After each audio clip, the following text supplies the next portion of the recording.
pesta demokrasi lokal bahwa ada hantu atau bahasanya ada ancaman yang namanya kotak kosong. Oke.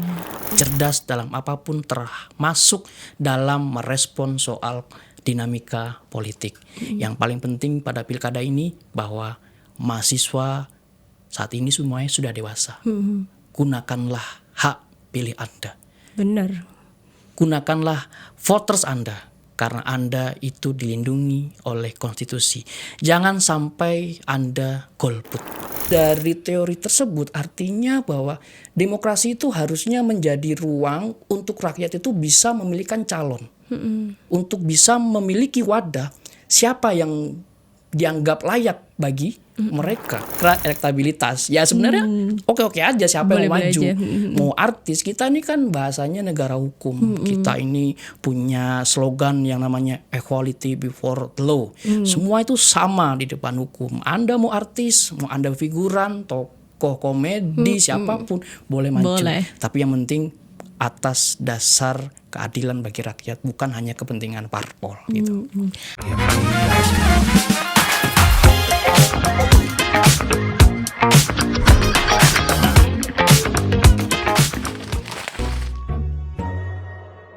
Assalamualaikum warahmatullahi wabarakatuh. Sobat Maliki, gimana kabarnya? Karena gak afdol rasanya kalau gak tanya kabar, tapi semoga diberikan kesehatan dan kemudahan dalam menghadapi kehidupan gitu ya.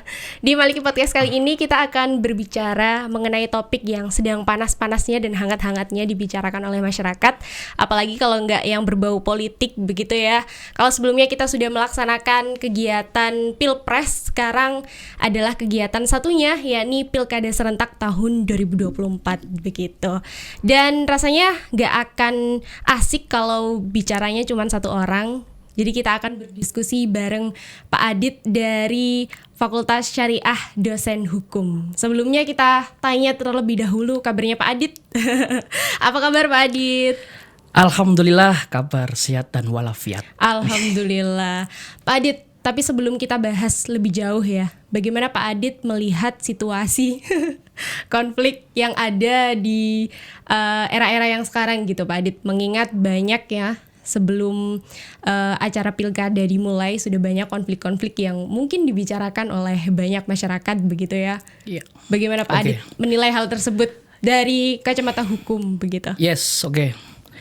Pertanyaan yang menarik sebagai pembuka dan tentunya saya juga ingin mengucapkan terima kasih dari Maliki Podcast ya, yang kemudian langsung dipandu nih sama Mbak Eka ya. Betul, Masya Allah. Ada pertanyaan menarik melihat bagaimana fenomena dan konflik yang terkait dengan politik.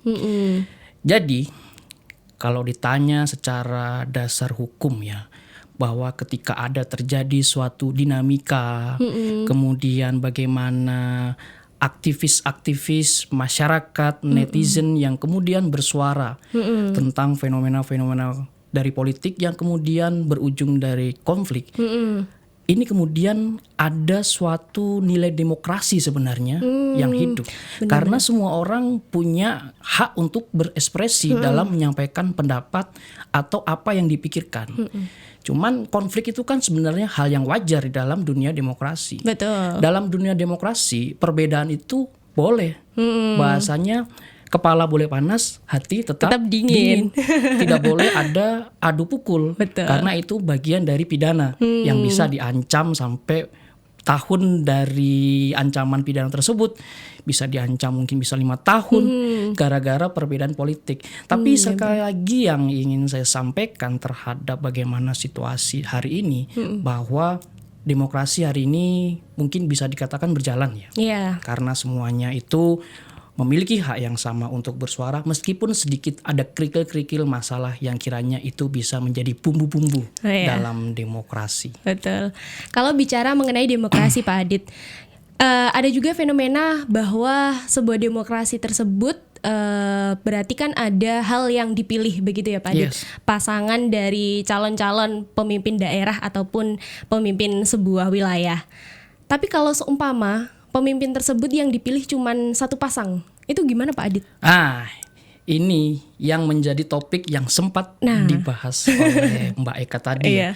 bahwa hari ini mungkin kita memang akan menghadapi pilkada di bulan November Oke, di tahun 2024 24. dan ada isu yang kemudian menjadi hantu bahasanya, yang bisa mengancam atau mereduksi pesta demokrasi lokal kita. Karena kita kemarin sudah berhasil melaksanakan pesta demokrasi nasional dari Pilpres. Hari ini ada isu yang kemudian bisa menyerang, bisa mereduksi sekali lagi yang saya sampaikan dari pesta demokrasi lokal, bahwa ada hantu atau bahasanya ada ancaman yang namanya kotak kosong. Oke. Saya rasa kalau berbicara tentang kotak kosong, mungkin semua masyarakat sekarang sudah pada melek karena berita ini selalu di-up, entah itu di media dimanapun, kita sudah kenyang mendengar mengenai berita-berita mengenai kotak kosong. Lalu yang menjadi pertanyaan, apa itu kotak Bener. kosong? Apa itu kotak kosong? Kalau saya melihat fenomena ini, sebenarnya Mbak Eka, kotak kosong ini merupakan golput gaya baru. Ya. Golongan gaya putih. baru. Ya. Kalau dahulu mekanisme golput itu ya kita nggak milih. Kita abstain, nggak milih siapapun dari kontestasi yang sudah menjadi pilihan di dalam pesta demokrasi. Tapi kalau kotak kosong ini, kenapa kok saya katakan sebagai golput gaya baru? Karena kita milih, tapi nggak ada pilihannya. Itu kan saya pikir ya sama aja seperti golput dengan era kini, bahasanya era kekinian. Nah, apa kemudian yang dimaksud dengan kotak kosong? Oke, kotak kosong jelas kita bisa pahami bahwa kotak kosong itu merupakan opsi yang diberlakukan di pilkada ketika yang maju calonnya hanya tunggal. Jadi Cuma satu pasang gitu ya Pak Dit? Benar. Jadi ketika dalam pilkada itu hanya diikuti oleh satu pasangan, satu calon, maka secara otomatis lawannya kotak kosong. Dan ini menjadi isu yang kemudian sebenarnya selalu muncul di saat pilkada. Selalu muncul dari kebelakangan itu, selalu muncul. Mungkin kalau saya boleh bercerita bagaimana latar belakang, kok bisa kotak kosong ini muncul di ranah pesta demokrasi kita, khususnya di pilkada.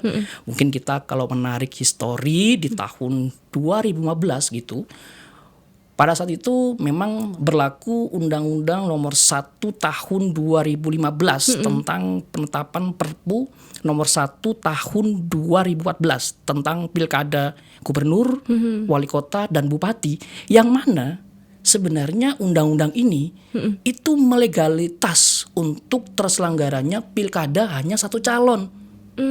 Jadi dulu boleh. Cuman karena ada beberapa pihak yang mungkin merasa ini rasa-rasanya tidak fair dalam demokrasi, karena ini bisa memunculkan suatu monopoli politik. Siapa yang kuat dia bisa berkuasa, atau tidak kalah lain ya ini sama aja seperti hukum rimba. Akhirnya dulu salah satu tokoh politik mungkin kita kenal bernama Effendi Ghazali yang sering muncul di TV itu mengajukan uji material ke Mahkamah Konstitusi dengan berbagai pertimbangan. Akhirnya Mahkamah Konstitusi itu akhirnya peka, oh iya, daripada ini menjadi ladang politik yang berkuasa, maka alangkah lebih baiknya kita kasih alternatif bagi yang maju tunggal, harus ada kotak kosong. Akhirnya dari tahun ke tahun pilkada di Indonesia selalu ada hantu yang namanya kotak kosong. Cuman sekarang ini yang lagi rame. Apalagi di tahun 2024 ini isu ini akan semakin kuat karena kita sudah mendekati hari H di mana kita akan memilih itu. Gitu, benar. Jadi Pak Adit, kalau dari yang sudah diterangkan Pak Adit mengenai historialnya, bagaimana kotak kosong bisa tercipta tadi ya. Tapi sebenarnya kalau di lapangan sendiri, kotak kosong tuh bagaimana kok bisa ada hanya satu pasangan tunggal gitu? Oke. Apakah ada yang menghalangi? Atau ada apa sebenarnya gitu?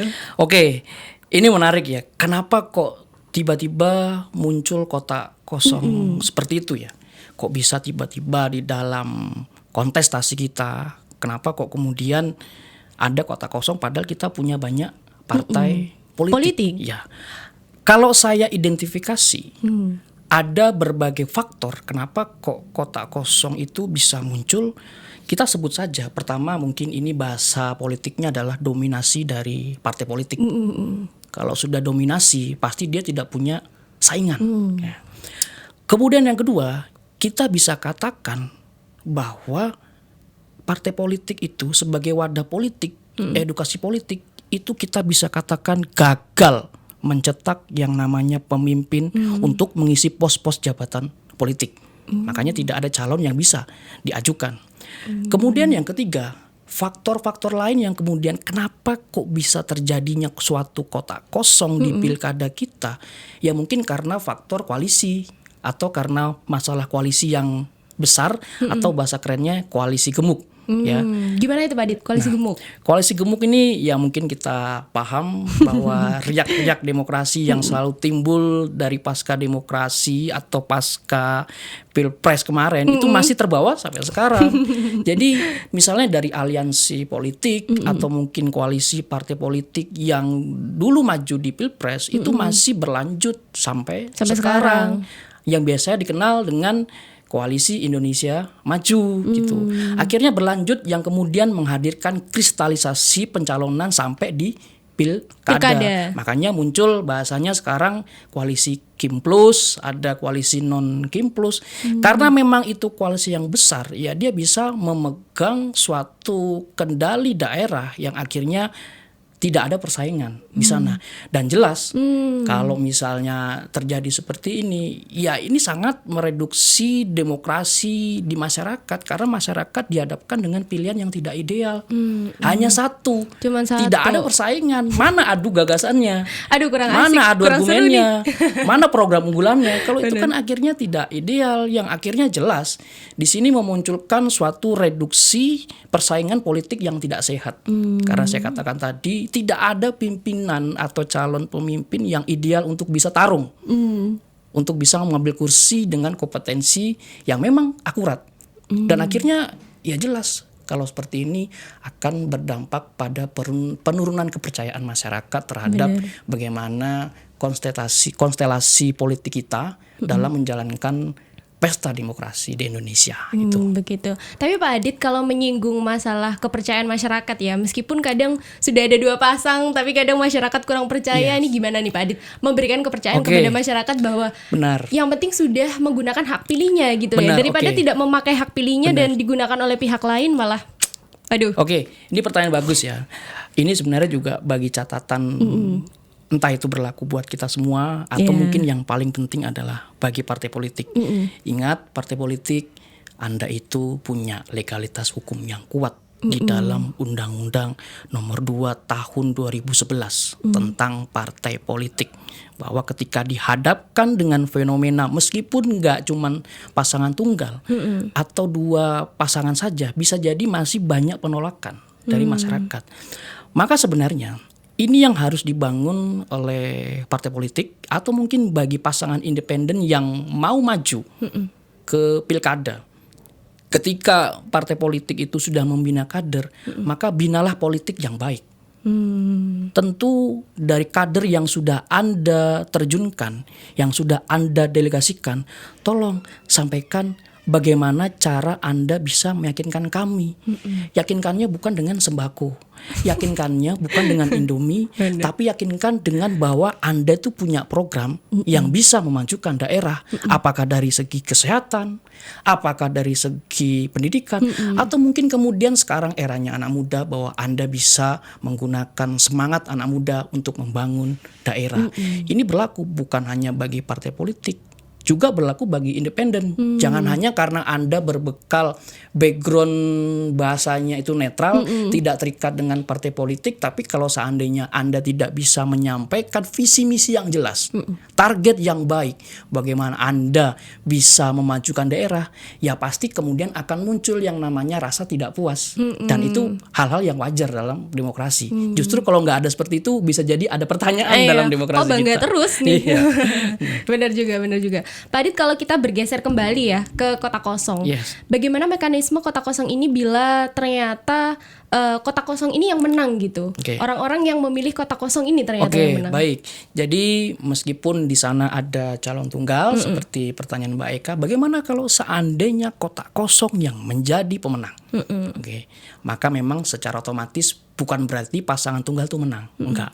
Kalau kita melihat dari peraturan KPU di nomor 13 tahun 2018 tentang peraturan pelaksana pilkada gubernur, wali kota, dan bupati, kalau seandainya kota kosong menang, otomatis pilkada itu diulang di tahun berikutnya Iya. atau di waktu yang telah ditentukan oleh KPU. Nah, dan jika pasangan tersebut itu kalah ya, kalah dengan kota kosong, dia nggak bisa lagi ikut pilkada tersebut. Oh, berarti otomatis tereliminasi. Tereliminasi. Ini kan akhirnya nambah biaya lagi. Benar. Partai politik akan susah cari siapa lagi nih bisa gantikan Kandidatnya ini. gitu ya. Apalagi misalnya lagi tidak ada yang bisa diusung, ujung-ujungnya paling nanti artis yang diusung, kan seperti itu. Itu Waduh. cara yang praktis sebenarnya. Iya. Cara-cara praktis dalam Parpol untuk mendongkrak elektabilitas. Ya sebenarnya oke-oke aja siapa yang mau Boleh-boleh maju. aja. Mau artis, kita ini kan bahasanya negara hukum. Kita ini punya slogan yang namanya equality before the law. Semua itu sama di depan hukum. Anda mau artis, mau Anda figuran, tokoh komedi, siapapun boleh maju. Boleh. Tapi yang penting atas dasar keadilan bagi rakyat, bukan hanya kepentingan parpol gitu. Pak Adit, kalau bertanya mengenai kota kosong kembali, sebenarnya dalam demokrasi kota kosong ini sehat atau enggak sih Pak Adit? Oke, ya. Kalau kita bisa katakan apakah kota kosong ini sehat atau enggak, ya jelas ini merupakan suatu fenomena demokrasi yang rasanya kurang sehat. Ya. Iya. Kan kita mungkin sering mengucapkan slogan demokrasi atau teori demokrasi yang mungkin menjadi ingatan kita ketika Abraham Lincoln, mantan presiden Amerika, mengatakan demokrasi itu kan berasal dari rakyat, oleh rakyat, dan untuk rakyat. Nilai penting dari teori tersebut artinya bahwa demokrasi itu harusnya menjadi ruang untuk rakyat itu bisa memilihkan calon, untuk bisa memiliki wadah siapa yang dianggap layak bagi mereka. Tapi kalau seandainya ada kotak kosong, ya otomatis kan masyarakat tidak bisa bebas. Hanya dipilihkan oleh satu pilihan saja yang saya katakan ini merupakan kemunduran demokrasi karena masyarakat dihadapkan dengan pilihan yang tidak ideal. Bagaimana masyarakat itu bisa menentukan pilihan jika hanya satu? Tentu di sini bisa menjadi masalah dari kualitas demokrasi kita. Bagaimana demokrasi kita bisa berjalan jika tidak ada adu gagasan? Bagaimana demokrasi kita itu bisa tegak jika para pemimpin kita tidak tahu apa yang kita bisa nilai dari mereka? Karena dari sini jelas bahwa hal ini sebenarnya nggak boleh diberlakukan lama-lama. Memang ini menjadi tugas dari partai politik bagi siapapun, apalagi di pilkada ini bisa jalur independen. Silakan kalau Anda punya potensi, mari kita diskusi sama-sama. Silakan Anda menarik perhatian dari masyarakat, karena kekuatan masyarakat itu bagian dari demokrasi. Betul. Jadi masalah-masalah demokrasi yang tidak sehat ini ya kita bisa perbaiki sama-sama karena ini adalah negara kita. Benar. Pak Adit, kalau seumpama nih kota kosong tersebut gimana ya? Ternyata akhirnya berulang terus kembali, itu gimana Pak Adit? Oke. Nah, kita jangan sampai bahasanya ya.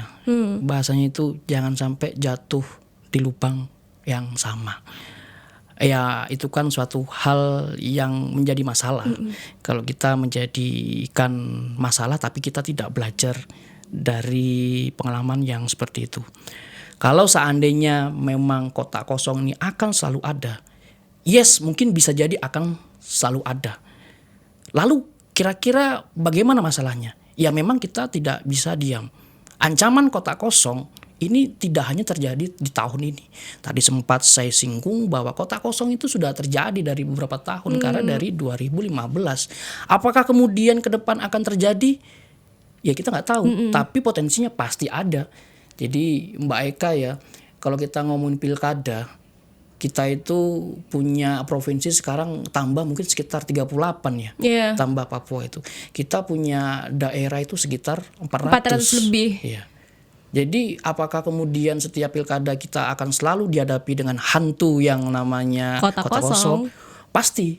Tapi bagaimana ini bisa diatasi? Yes. Jadi mohon kiranya kita di sini bisa paham dan melek politik lebih pelek dan lebih cerdas. Saya paham semua masyarakat sekarang sudah melek politik. Tapi terkadang kalau misalnya hanya bersuara tanpa aksi itu kan sia-sia ya. Atau beberapa hal ya, mungkin kalau dari saya, bagaimana kita bisa memperbaiki citra demokrasi kita agar pilkada kita itu tidak selalu dihantui dengan kota kosong. Maka satu, partai politik itu harus bisa legowo kalau memang tidak diajak koalisi. Atau kemudian partai politik itu harus bisa berdiri independen. Sekarang kan pasca putusan Pilpres dan juga putusan MK yang kemarin itu, sekarang kan sudah mulai dikendorkan itu dari thresholdnya. Yang kemudian sekarang itu 6-10% itu partai politik bisa mengajukan calon pilkada. Jadi sebenarnya nggak perlu koalisi. Yang penting punya nilai kecil pun sekarang sudah bisa maju. Kalau Anda punya kader yang baik, yang menurut Anda sudah bina, nggak usah koalisi. Mending Anda maju. Langsung maju aja. Atau kemudian dari sini bagi para calon independen kiranya aturan kita mungkin harus diperbaiki kalau menurut saya. Kenapa sih kok banyak dari rekan-rekan kita itu yang kemudian gagal untuk mencalonkan secara independen? Karena aturan kita terlalu ketat, terlalu susah. Contohnya Pak Dit? Ya misalnya kalau di Malang ada salah satu calon yang sudah pasang spanduk, sudah gandeng orang salah ternama, satu influencer, gagal, ya itu kan memang salah satunya karena regulasi. Ya mungkin ini bisa diperbaiki supaya lebih inklusif ya, lebih mudah, sehingga akan ada banyak pos-pos pasangan yang bisa maju. Dan juga dari partai politik bukan hanya membina. Anda kalau misalnya mau mencari alternatif sangat dipersilakan, karena Anda itu adalah wadah dari politik yang bisa mengumpulkan kader-kader atau bibit-bibit yang terbaik bagi pemimpin. Kalau misalnya Anda ingin mencalonkan siapapun yang menurut Anda di luar politik, monggo, mau siapapun itu. Tapi ya jelas jangan ada transaksi di balik layar, karena itu nggak fair. Kita kan berbicara kualitas. Kalau hanya masalah finansial, jangan sampai kita jadi oligarki nanti, itu yang malah mengancam demokrasi gitu. Benar. Pak Adit, terakhir mungkin apa yang mau disampaikan kepada teman-teman atau semua warga masyarakat Malang mengenai Pilkada tahun 2024 dan pesan apa yang pengen disampaikan untuk supaya Pilkada ini bisa berjalan sesuai dengan haknya begitu ya? Oke, baik.